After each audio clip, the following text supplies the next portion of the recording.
بسم الله الرحمن الرحيم مقعي وفرحان بن حسن كسو جيدا بيشا دارود gaar ahaan beesha dhulbaante gaar ahaan beesha Axmed Garaad waxaan ku xidhanahay jeelka weyn Hargeysa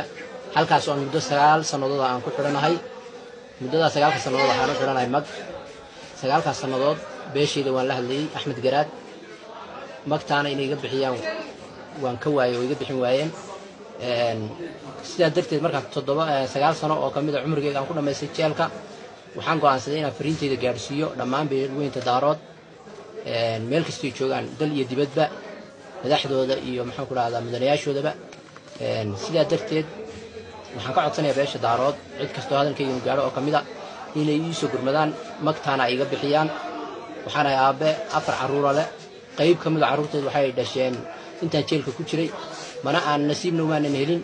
inaanu is aragno oo midowno nasiib umaanan helin sidaa darteed mudane iyo marwaba beesha beelweynta daarood waxaan ka codsanayaa inay magta iga soo bixiyaan si gaarana waxa weeye waxaan leeyahay mudane iyo marwaba waxaan la hadlayaa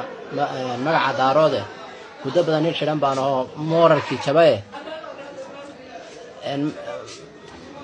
manfac ma laha aakhiro dad yahow magaca reereeda maanta aan inii baahanahay mudanayaalowe madoobiyo kalay dani ku tahay waa u macjuurahay mustafiyo farmaajan u diri muusana wada leh aad baan idin salaamayaa maadaama aan si public ah idinka soo codsaday idinkoo beelweyntii daarooda wax aad u yar oo maga waxaan idinka rajaynayaa inaad meesha igu caabayn publicaas layga dhageystay magtaana aad si degdeg iga soo bixisaan wabilaahi tawfiiq nambarka wax lagu soo hagaajinaya waxa weeyaan inaan qaraabanahay ilaa Cabdirashiid xaaji samatar culujoog nambarkiisuna yahay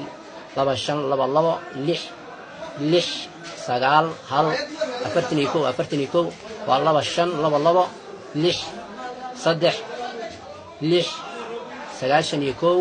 3 41